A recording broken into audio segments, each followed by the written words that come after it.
Les amis, ça c'est traumatisant ça. Ça c'est le genre de défaite qui fait mal, mais qui fait tellement mal parce que ça a été cauchemardesque. Un cauchemar. Du début à la fin, t'as envie de te dire t'es maudit. Mais ça on le savait qu'on est maudit, qu'on a de la malchance et tout. Mais à ce point-là, franchement c'est choquant. De voir à quel point du début à la fin du match, plus le match avance et plus tu sens que tu marqueras pas. Tu sens que tu auras des blessés, tu auras forcément de la malchance qui va s'accumuler, l'arbitre, tout est fait en sorte pour que ce match-là devienne cauchemardesque, ça traumatise. Honnêtement, je suis sous le choc, là on est à chaud, quelques minutes après le match qui vient de se terminer, je suis choqué de la malchance du Barça. Donc défaite du Barça pour le match le plus important, le plus décisif, j'avais dit en avant-match de ce mois d'octobre, parce que là du coup, avec cette défaite-là, le Barça est condamné à gagner les 3 derniers matchs pratiquement. Il faut absolument gagner au Camp Nou face à l'Inter avec la manière et les buts pour être devant. À la différence de but particulière, il faudra absolument faire un résultat face au Bayern Munich parce qu'il y a des chances pour que le Bayern soit qualifié lors du dernier match et laisse un petit peu jouer l'équipe B et que l'Inter Milan prenne des points face au Bayern Munich. Là, et les prochains matchs, la pression dès mercredi dans 8 jours, là, au Camp Nou, avec l'obligation de gagner au Camp Nou, la pression va être énorme. Là, en perdant, on a mis la pression sur les matchs qui va arriver aussi samedi, là, d'abord samedi, dimanche face à Mallorca, pardon. Ensuite, l'Inter Milan et le Classico, pareil, tu vas jouer avec de la pression. Le meilleur moyen de l'enlever la pression, hein, c'est vraiment de gagner dans une semaine face à l'Inter Milan sur le score de 3-0, comme ça va un petit peu descendre. Là, ce qui s'est passé ce soir, c'est traumatisant. Pour se relever de ça, ça va être costaud, les frères. Oh, je suis choqué. Je suis choqué du début à la fin du match. On a vu une bouillie tactique. Je vais désigner les coupables, hein, d'accord? Mais là, avant de parler des joueurs, j'ai envie de parler de Xavi qui a fait, je trouve, une bouillie tactique, une bouillie. Je pense, hein, honnêtement. Bon, on va commencer par le fait qu'on avait des blessés, d'accord? 3-4-3, c'est vrai. Mais quand même, tu fais un changement tactique aussi grand que changer dans le dispositif. On passe d'un 4-3-3 à un 3-4-3. Là, Xavi, pour moi, ce soir, il est coupable de ne pas avoir mis les joueurs dans leur meilleure disposition. J'ai pas compris. Personne n'a compris ce que Xavi voulait faire ce soir. C'est la première fois que je vois Xavi autant dépassé tactiquement, faire une bouille tactique. Alors certes, tu fais un nouveau dispositif, tu mets un 3-4-3, d'accord. Mais c'est quand même déjà lourd comme changement tactique, c'est quand même assez lourd. Alors pourquoi ne pas mettre les joueurs dans leur disposition les meilleurs pour pas être trop chambouler un petit peu leur esprit? Déjà le fait qu'on change de tactique, d'accord? Donc déjà, Rafinha à gauche tout le match et Ousmane Dembélé à droite tout le match. Ça a été une catastrophe incroyable, une catastrophe. Les ailiers n'ont pas été bons, les latéraux n'ont pas été bons. Citez-moi juste des joueurs qui ont été bons ce soir. Il y en a beaucoup qui ont sous-performé, très peu qui ont été au niveau, honnêtement, très peu, à part peut-être Christensen, allez. Pour moi, c'est le meilleur joueur, hein, Christensen. Honnêtement, c'est le meilleur joueur. Comme par hasard, il se blesse. Voilà. Pour dire à quel point on est maudit. Mais Xavi, comment tu peux laisser Rafinha à gauche tout le match, même pas un petit peu inverser les rôles, passer Rafinha à droite au poste où il est un petit peu meilleur, alors qu'il a fait un match catastrophique, fantomatique, des pertes de balles, rien, aucun apport. Il était reculé en plus. Il était inoffensif. Le couloir gauche était réservé à Marcos Alonso. Donc là, on avait un Rafinha qui était ailier intérieur, qui repiquait vers l'axe, alors qu'il est gaucher, ce qui n'est pas logique. Et il était très reculé. Donc là, personne n'a compris le rôle de Rafinha ce soir, honnêtement. Et pourquoi tu le changes 5 minutes seulement avant de le faire sortir, Rafinha? Je n'ai pas compris du tout ce que Xavi a fait. Pas du tout. Et en plus, il laisse Dembélé à droite pendant 80, tout le match. Et Dembélé a raté ses centres à la pelle, hein. J'ai vu les statistiques, hein, Dembélé, à la mi-temps, c'est 1 centre sur 9. 1 centre sur 9 réussi. 20 pertes de balles. Alors vous allez me dire, oui, évidemment, Dembélé, c'est le joueur le plus dangereux côté Barça. C'est vrai. Mais quand tu fais la balance, le joueur, ce qu'il apporte et ce qui nous coûte Dembélé ce soir, waouh. Franchement, au début du match, hein, le nombre de pertes de balles, incroyable. En plus, dans les situations où on a quand même, on crée du jeu, on crée un décalage, ou alors il se le crée tout seul. Donc tu peux ouvrir le score, tu peux créer une occasion. Et non, à chaque fois gâcher. En faisant ça, tu as une défense de l'Inter qui prend confiance, qui se dit, ok, on les frustre, on n'est pas si à la rue que ça défensivement. Et tu as l'équipe de l'Inter qui commence à prendre confiance parce que nous aussi, on fait des erreurs. Pedri, je crois, au début du match, qui fait une ouverture. C'est un petit détail, c'est rien. C'est juste Pedri qui loupe une transversale. Mais ça permet au bloc de l'Inter de monter. Ils s'installent dans notre camp, ils prennent confiance. Ça paraît rien du tout. D'accord? Là, je parle de Pedri parce qu'il fait une boulette. Mais toute l'équipe a fait des boulettes, dont Pedri. Hein, c'est une grosse boulette qu'il fait. Mais c'est pour montrer le genre de choses qui ont mis en confiance l'Inter Milan alors qu'ils en demandaient pas tant. C'est nous qui avons mis en confiance l'Inter. C'est pas l'inverse.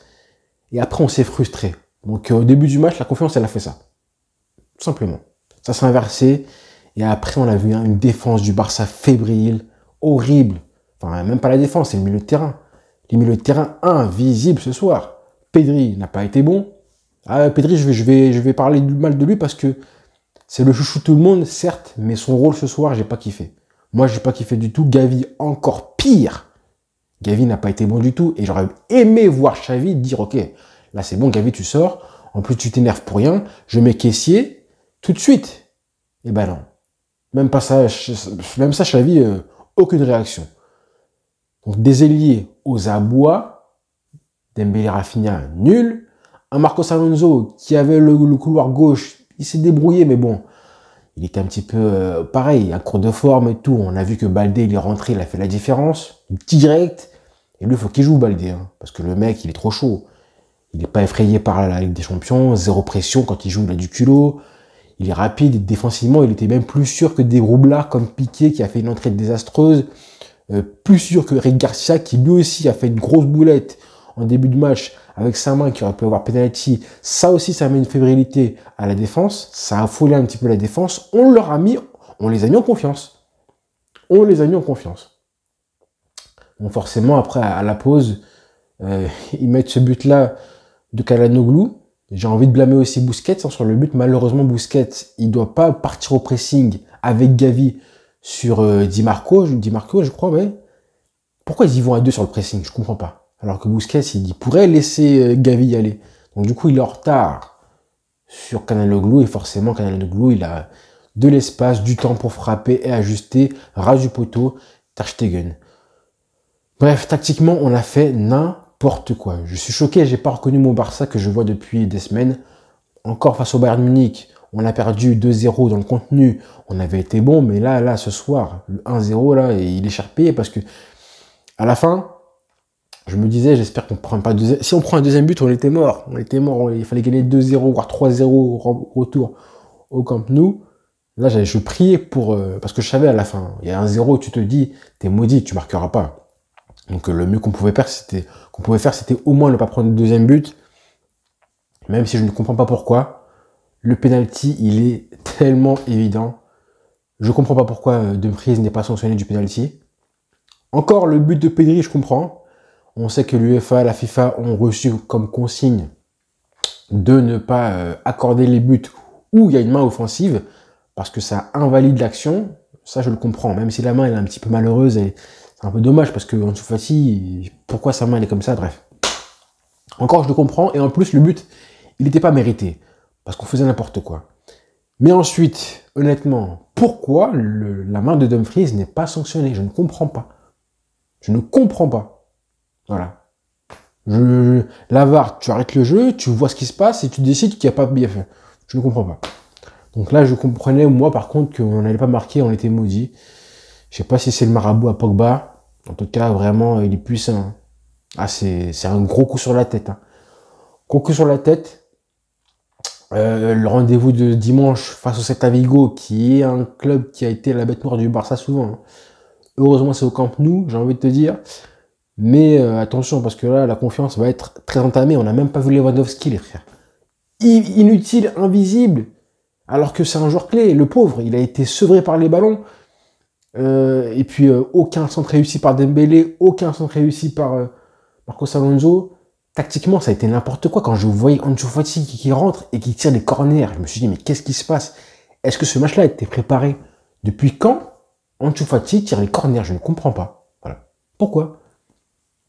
Et puis, ouais, tu te dis, il manque un milieu de terrain, un leader technique au milieu de terrain. C'est pour ça que je parlais de Frenkie de Jong en avant-match. Je me disais, lui, là, il manquera au Barça parce que lui, Si jamais Gavi et Pedri foirent leur match, il nous faut un milieu de terrain qui reprenne un petit peu le contrôle du ballon, ce qui n'a pas été le cas. Ça a été un peu mieux quand Francky Kessié, dès qu'il rentre, tu sens que lui, il apporte un truc différent. Malheureusement, il rentre à la 90e minute. Qu'est-ce que Xavi a fait? Ah, je suis grave déçu. Tout a été travers. J'ai pas reconnu mon coach, pas reconnu mon équipe. J'ai juste reconnu Ousmane Dembélé et ses 20 pertes de balles en 45 minutes. Parce que voilà, je redis que c'est pas le pire joueur, hein, c'est pas le pire joueur. Mais je dis qu'un joueur qui a autant de moyens de faire la différence et qui nous gâche tout comme ça, là, c'est insupportable. À regarder en tant que fan du Barça, c'est insupportable. C'est insupportable. T'as envie de dire, mais frère, tu gâches tout, frère. Alors que t'as de l'or entre les pieds. Tes centres, horrible. 1/9 en 45 minutes, hein. J'ai pas les stats pour le match en entier. 1/9 en 45 minutes, les frères. Je crois 0 duel sur 4 gagné.